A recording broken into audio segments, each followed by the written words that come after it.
복된 시간에 주시는 하나님 말씀은 에스겔 3장입니다. 에스겔 3장 16절부터 17절부터 21절까지 말씀입니다.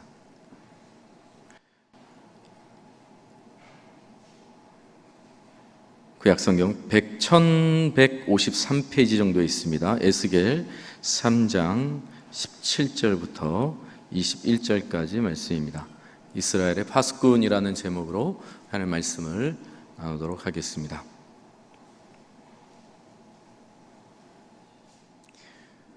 저 교독으로 봉독하시겠습니다. 인자야, 내가 너를 이스라엘 족속의 파수꾼으로 세웠으니 너는 내 입의 말을 듣고 나를 대신하여 그들을 깨우치라. 가령 내가 악인에게 말하기를 너는 꼭 죽으리라 할 때에 내가 깨우치지 아니하거나 말로 악인에게 일러서 그의 악한 길을 떠나 생명을 구원하게 하지 아니하면 그 악인은 그의 죄악 중에서 죽으려니와 내가 그의 핏값을 내 손에서 찾을 것이고 내가 악인을 깨우치되 그가 그의 악한 마음과 악한 행위에서 돌이키지 아니하면 그는 그의 죄악 중에서 죽으려니와 너는 내 생명을 보존하리라. 또 의인이 그의 공의에서 돌이켜 악을 행할 때에는 임행한 그의 공의는 기억할 바 아니라 내가 그 앞에 거치는 것을 두면 그가 죽을지니 이는 내가 그를 깨우치지 아님이라. 그는 그의 죄 중에서 죽으려니와 그의 핏값은 내가 네 손에서 찾으리라. 함께 읽습니다. 그러나 내가 그 의인을 깨우쳐 범죄하지 아니하게 하므로 그가 범죄하지 아니하면 정령 살리니 이는 깨우침을 받음이며 너도 내 영혼을 보존하리라. 아멘. 오늘 말씀은 하나님께서 그 에스겔을 파수꾼으로 이스라엘 가운데 세우시는 말씀입니다. 17절에 보시면 인자야 내가 너를 이스라엘 족속의 파수꾼으로 세웠다라고 말씀을 하고 있죠. 하나님께서 에스겔을 이스라엘의 파수꾼으로 세우시는 것이죠. 여러분 성경 문제를 한번 내볼까요? 그럼 에스겔의 원래 직분이 뭐였죠? 원래 직분. 에스겔의 원래 직분이 뭘까요? 에스겔 1장 3절입니다. 같이 한번 읽어볼까요? 시작. 갈대아 땅 그발 강가에서 여호와의 말씀이 부시의 아들 제사장 나 에스겔에게 특별히 임하고 여호와의 권능이 내 위에 있느니라. 여러분 에스겔이 누구의 아들이라고요? 부시의 아들이죠. 그러니까 에스겔의 원래 직분은 추장이다. 아니죠. 추장이 아니라 제사장입니다. 제사장과 파수꾼은 전혀 다른 직분이에요. 그런데 지금 하나님께서 에스겔을 이스라엘의 제사장이 아니라 파수꾼으로 세우셨다라고 하는 것입니다.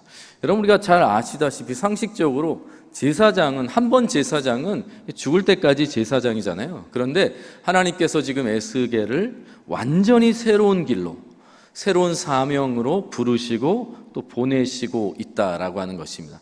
그 정체가 파수꾼이라고 하는 것이죠.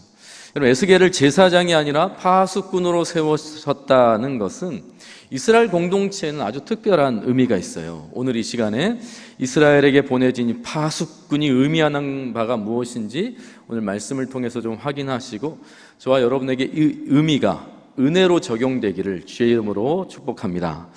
첫 번째는 여러분 에스겔이 제사장이 아니라 파수꾼으로 부름받았다라고 하는 것은 이스라엘 백성의 상태를 잘 보여주고 있습니다. 어떤 상태를 보여주냐 하면 전적으로 타락했다는 것을 알려주는 것입니다. 여러분 이스라엘의 상태가 전적으로 타락했다는 거예요. 여러분 이 말을 이해하기 위해서는 지금 에스겔과 이스라엘 백성들이 처한 현실을 좀 이해할 필요가 있는데요. 에스겔 1장 1절을 현대인의 성경으로 같이 한번 읽어보겠습니다. 시작. 내가 30살 되던 해에 4월 5일에 바빌로니아의 그발 강가에서 포로들과 함께 있을 때 갑자기 하늘이 열려 나는 하나님이 보여주시는 환상을 보게 되었다라고 합니다. 지금 에스겔과 이스라엘 백성들이 어디에 있다라고 말하고 있죠? 바벨론 포로로 지금 끌려와 있다라고 말하고 있는 것입니다. 여러분, 바벨론 포로로 왜 지금 끌려와 있죠? 예루살렘이 망한 거죠. 이스라엘 백성들이 지금 망한 거예요. 나라가 망해버린 것입니다. 성전이 무너져 버린 거예요. 여러분, 하나님이 돌보지 않아서 그렇게 망했나요? 하나님이 힘이 없어서 이스라엘 백성들이 망한 건가요? 하나님이 성전을 보호할 능력이 없어서 성전이 무너져 버린 겁니까? 아니죠. 이스라엘 죄 때문에.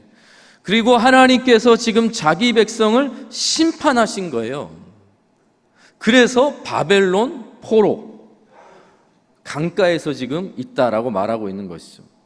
그러니까 지금 바벨론 포로는 하나님께서 자기 백성을 돌이키게 하시기 위해서, 회복시키기 위해서, 정신 차리게 하기 위해서 부르신 장소라고 하는 것입니다.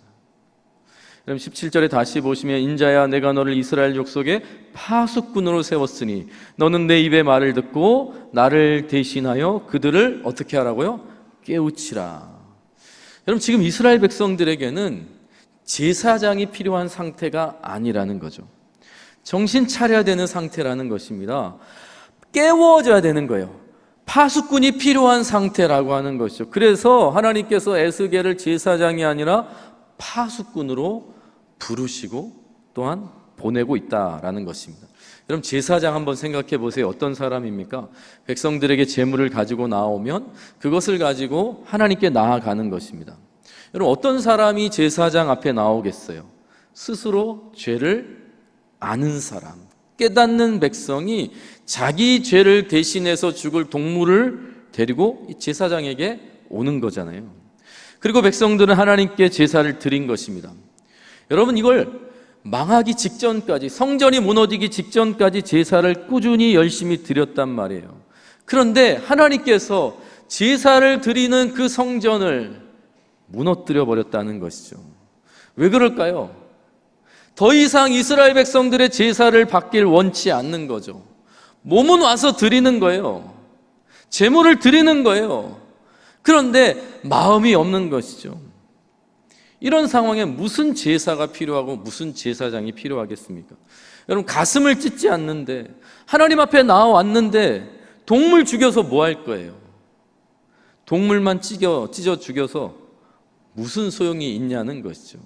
여러분, 자기 잘못이 무엇인지도 모르고, 그런데 제사는 열심히 드리는 이 백성들, 그러니까 아무리 제사가 드려질지라도 이스라엘 백성들의 회복이 이루어지지 않는 것을 보시고 하나님께서 성전을 무너뜨린 것이죠.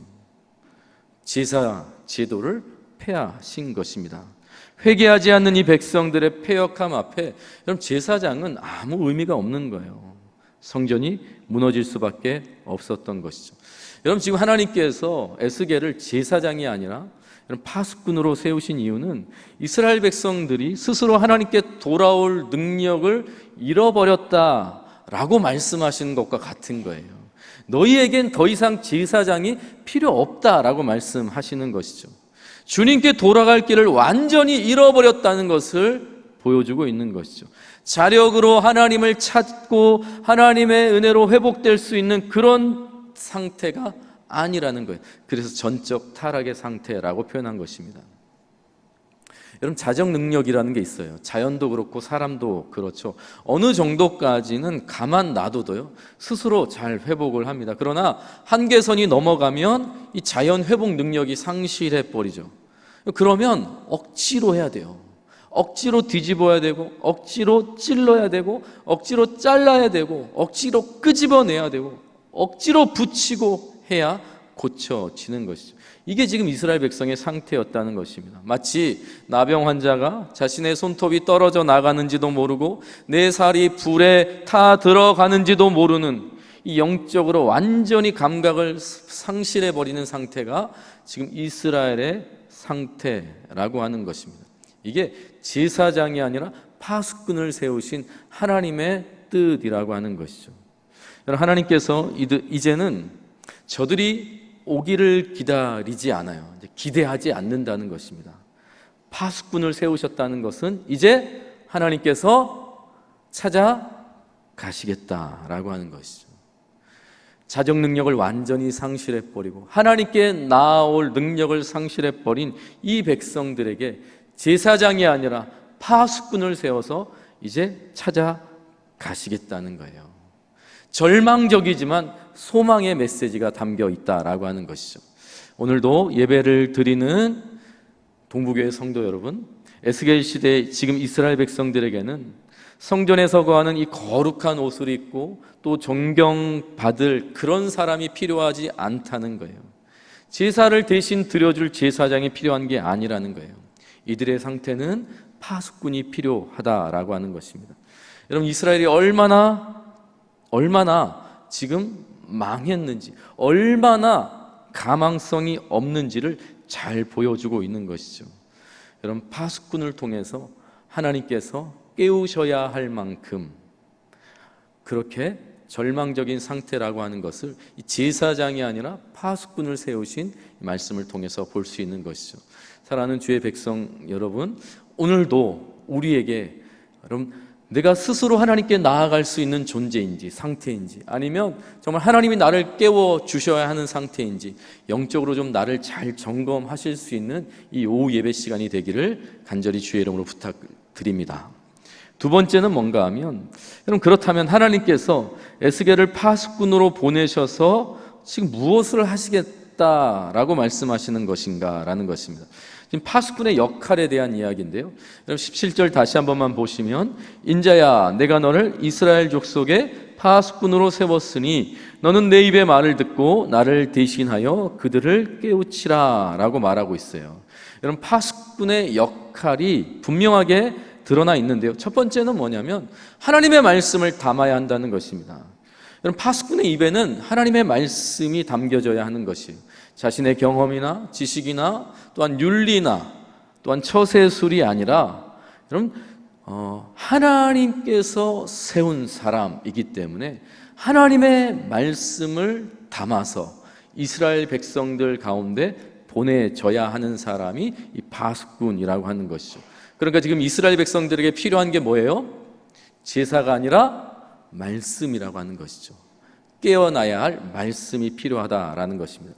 그럼 두 번째, 이 파수꾼의 역할은 뭐냐면 하나님을 대신하는 자라는 것입니다. 하나님을 대신하는 자.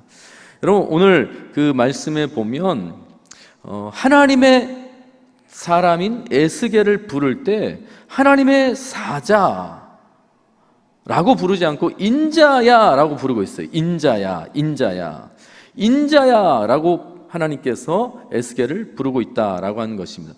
여러분, 인자 어디서 들어보셨습니까? 인자 어디서 들어보셨죠?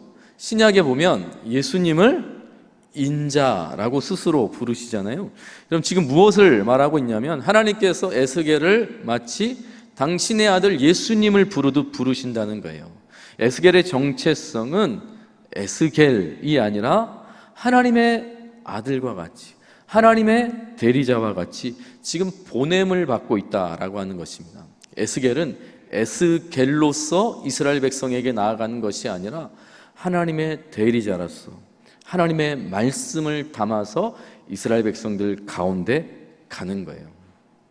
세 번째 역할, 깨우치는 자라는 것입니다. 여러분, 하나님의 말씀을 가졌어요. 하나님을 대신하고 있어요. 목적이 뭐라고요? 역할이 뭐라고요? 깨우치는 거예요. 이스라엘 백성을 깨우치는 역할, 사역을 해야 된다는 것입니다. 여러분, 오늘 읽은 본문에 보면 깨우친다는 말씀이 계속적으로 반복되고 있어요. 18절에도 보면 가령 내가 악인에게 말하기를 너는 꼭 죽으리라 할 때에 내가 깨우치지 아니하거나, 19절에도 내가 악인을 깨우치되, 20절에도 이는 내가 그를 깨우치지 않음이니라, 21절에도 이는 깨우침을 받음이며, 좀 지속적으로 계속적으로 반복되는 표현이 이 깨우친다는 것입니다. 깨우친다. 여러분, 히브리어로 깨우치다라는 말이 이 자하르라고 하는 표현인데요, 빛을 비춘다라고 하는 의미가 있어요. 하나님의 말씀을 담아서 하나님을 대신해서 이스라엘 백성들에게 빛을 비추는 역할을 하는 거예요. 빛을 비춰서 어떻게 하겠다는 겁니까? 보지 못하는 이스라엘 백성들에게 보게 하겠다는 것이죠. 여러분, 눈이 있다고 보는 게 아닌 거 아시죠? 눈이 있다고 다 볼 수 있는 게 아니에요. 제가 언젠가 화장실에 간 적이 있는데, 이 좋은 글들이 가끔 이렇게 화장실에 붙어 있잖아요. 그냥 대충 보는 경우가 많은데, 그날은 유독 그 글이 제 눈에 들어왔어요. 축구 선수 이영표 씨가 쓴 글인데, 그가 밴쿠버에 살 때 눈이 엄청 내린 새벽이었나 봐요.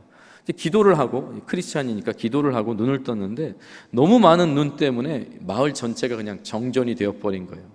기도하고 눈을 떴는데 아무것도 보이지 않는 것이죠. 그때 이런 글을 썼다고 합니다. 아무것도 보이지 않는 상황 속에서 문득 이런 생각이 들었답니다. 볼 수 있는 눈이 있어도 빛이 없으면 아무것도 보이지 않는구나. 무의식적으로 나는 볼 수 있는 내 눈으로 내가 빛을 본다고 생각했다. 이렇게 글을 적었더라고요. 여러분, 우리가 다 그렇게 생각하잖아요. 내가 눈이 있으니까 내 눈으로 무엇인가를 본다고 생각할 때가 대부분인데, 여러분, 이영표 씨는 이게 착각이라는 거예요. 착각이죠. 여러분, 볼 수 있는 눈이 있어도, 건강한 눈이 있어도 빛이 없으면 아무것도 볼 수 없는 게 우리의 상태라는 것입니다. 그렇다면 내가 빛을 보는 게 아니라, 내가 보는 게 아니라 여러분, 빛이 보게 하는 것이죠. 여러분, 지금 에스겔이 이스라엘 백성들의 상태를 고스란히 보여주는 동시에 이스라엘 백성들을 깨우치는 거예요. 어떻게 깨우칩니까? 보게 하는 거예요. 아무것도 보지 못한 암흑과 같은 상태에 있는 이스라엘 백성들이 하나님으로 말미암아, 하나님의 말씀으로 말미암아 다시 보게 하는 역할을 지금 에스겔이 하고 있고, 그 역할을 위해서 보냄 받았다라고 하는 것입니다. 여러분, 파수꾼은 눈만 가지고 있지 깜깜해서 아무것도 보지 못하고 살아가는 자들에게 빛을 보내는 자, 빛을 보내는 자. 이게 하나님의 대리자의 역할이고 에스겔이 해야 될 사명이었다라고 하는 것입니다. 마치 성 안에서 또한 제사를 드리면서 그것이 정말 최선이라고 생각하고, 그것이 잘했다고 생각하고, 이것이 전부라고 생각하고, 그것이 회개이고 그것이 회복이라고 생각하는 이스라엘 백성들에게 에스겔을 통해서 하나님께서 절망을 보여주는 동시에 이제 다시 회복을 일으키실 것을 지금 파수꾼을 통해서, 에스겔의 파수꾼의 보내심을 통해서 말씀하고 있는 것이죠. 여러분, 파수꾼을 보내셨다는 것은 굉장히 절망적인 상황이라는 것을 보여주지만, 그러나 하나님께서 파수꾼을 통해서 다시 깨우치고 다시 보게 하시려 한다는 것을 알게 되는 것이죠. 여러분, 소망이 있다는 것을 기대하시기를 바랍니다. 우리 가운데 하나님께서 결코 그냥 두지 않아요. 누군가를 보내실 때는 반드시 우리를 회복시키기 위함이라는 것을 잊지 마시기 바랍니다. 마지막 세 번째, 파수꾼을 세우신 목적이 있어요. 파수꾼을 세우신 목적. 여러분, 한 가지 또 물어보겠습니다. 여러분, 파수꾼이 왜 필요할까요? 파수꾼이 왜 필요할까요? 여러분, 파수꾼은 안보를 위해서 필요하죠. 그래서 보초가 파수꾼이잖아요. 경비병이 파수꾼의 역할을 하잖아요. 특별히 우리나라처럼 적과 대치하고 있을 때는 언제 어떻게 침입이 일어날지 모르기 때문에 이 파수꾼이 필요한 거예요. 밤낮으로 불을 켜고 지키고 지켜야 할 존재가 필요한 것이죠. 좀 그렇다면 여러분, 사실 바벨론 포로로 완전히 망해버린 이스라엘 백성들에게 파수꾼이 필요할까요? 나라를 잃어버렸어요. 포로로 지금 끌려왔다고요. 이들에게 파수꾼이 필요할까요? 바벨론 강가에 있어요. 바벨론, 자기 나라가 아니라 바벨론 강가의 포로로, 이스라엘은 이미 졌고 포로로 끌려온 상태에 이스라엘 백성들이 거하고 있는 것입니다. 더 이상 파수할 성벽이 없다고요. 더 이상 지켜야 될 성전도 없어요. 이스라엘 백성들에게 여러분, 파수꾼이 정말 필요합니까? 필요 없죠. 사실 필요 없죠. 필요 없어요. 그런데 하나님께서 에스겔을 파수꾼으로 세우시고 보내신다라는 것입니다. 왜 그럴까요? 하나님께서 파수꾼을 세우신 이유와 목적이 무엇일까요? 겉으로 보기에는 이미 이스라엘은 점령당했고 왕은 폐위됐고 나라는 망했고 비참하게 포로로 끌려오고 그 땅의 노예로 지금 살아가고 있을지라도 하나님은 그렇게 보지 않는다는 것입니다. 하나님은 여전히 지켜야 될 게 있다고 말씀하시는 거예요. 하나님의 백성은 그렇게 망하는 게 아니라는 것이죠. 여러분, 하나님께서 에스겔을 파수꾼으로 세워서 여전히 이스라엘 백성들을 지키고 있는 거예요. 상한 갈대를 꺼져가는 등불을 끄지 않는 하나님께서 겉으로 보기에는 완전히 망해버린 것 같은 이스라엘 백성들에게 파수꾼을 보내시면서 아직도 기회가 있다고 말씀하는 거예요. 아직도 지켜야 될 게 있다고 말씀하고 있는 것입니다. 아직도 그들을 보호하고 있다는 거예요. 여러분, 에스겔 33장 11절 말씀을 같이 한번 읽어보겠습니다. 시작. 너는 그들에게 말하라. 주 여호와의 말씀이니라. 나의 삶을 두고 맹세하노니 나는 악인이 죽은 것을 기뻐하지 아니하고 악인이 그의 길에서 돌이켜 떠나 사는 것을 기뻐하노라. 이스라엘 족속아, 돌이키라. 너희 악한 길에서 떠나라. 어찌 죽고자 하느냐 하셨다 하라. 여러분, 이 말씀은요, 예루살렘 성전이 최종적으로 무너진 직후에 하신 말씀이에요. 여러분, 폭삭 망했어요. 돌 위에 돌 하나 남기지 않고 다 망해버렸다고요. 그런데 하나님께서 이렇게 말씀하시는 거예요. 이스라엘 족속아, 돌이키라. 너희 악한 길에서 떠나라. 어찌 죽고자 하느냐. 끝까지 포기하지 말라는 것이죠. 이스라엘이 물질적으로, 국가적으로, 종교적으로 완전히 다 망했을지라도 하나님이 여전히 말씀하시는 거예요. 파수꾼을 통해서 여전히 말씀하시는 거예요. 기회가 있다는 것입니다. 사람들은 다 끝났다고 말할 거예요. 무슨 희망이 있냐고 말할 거예요. 절레절레 고개를 흔들 것입니다. 그러나 하나님은 아니라는 거예요. 여전히 지키시고 보호하시고 다시 돌아오기를 기다리신다는 것입니다. 당신의 삶과 존재를 걸고 맹세하시는 거예요. 나는 악인의 죽음을 결코 기뻐하지 않는다. 여러분, 여기서 말하는 악인은 이스라엘 백성들이에요. 멸망당할 수밖에 없는 이스라엘 백성들의 상태를 표현하고 있는 것이죠. 여러분, 그런데 이 악인들도 하나님께서 기대하신다는 거예요. 다시 회복하길 기다리시는 거예요.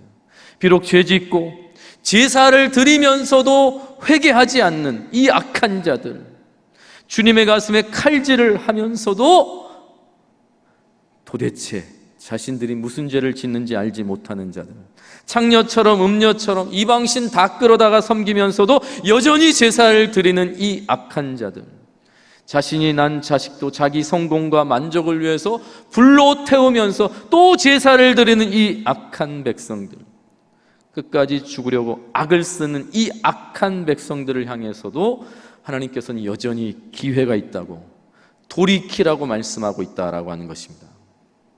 요한계시록 22장 17절 말씀도 같이 한번 볼까요? 시작.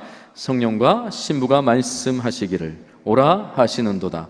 듣는 자도 오라 할 것이요 목마른 자도 올 것이요 또 원하는 자는 값없이 생명수를 받으라 하시더라. 여러분, 요한계시록이 몇 장까지 있는지 아세요? 22장이에요. 22장이 마지막 장이잖아요. 그러면 지금 22장 17절은요, 이제 마지막, 정말 마지막 말씀을 하시는 거예요. 여러분, 요한계시록 22장 21절까지 있어요. 그럼 17절이니까 이제 4절만 더하면 정말 요한계시록, 성경의 계시가 이제 닫히는 거잖아요. 4절 남았어요. 4절 남았어요. 근데 17절에 뭐라고 말씀하시는가? 성령과 신부가 말씀하시기를 오라 하시는도다. 듣는 자도 오라 할 것이요 목마른 자도 올 것이요 또 원하는 자는 값없이 생명수를 받으라 하시더라. 이제 모든 계시가 마무리되는데, 문 닫을 시간인데, 사람으로 치면 이제 임종 직전이에요. 예수님께서 말씀하시는 거예요. 오라 하시는도다. 듣는 자도 오라 할 것이요 목마른 자도 올 것이요 원하는 자는 값없이 생명수를 받으라 하시느라. 여전히 기다리시고 기대하시고 기회를 주시고 있다라는 것입니다. 여러분, 완전한 어둠이에요. 완전한 어둠이에요. 아무것도 보지 못해요. 자기가 보지 못하는 것도 알지 못하는 이 악한 백성들이라고요. 이들에게 파수꾼을 보내시는 것입니다. 깨어나기를 원하시는 것이죠.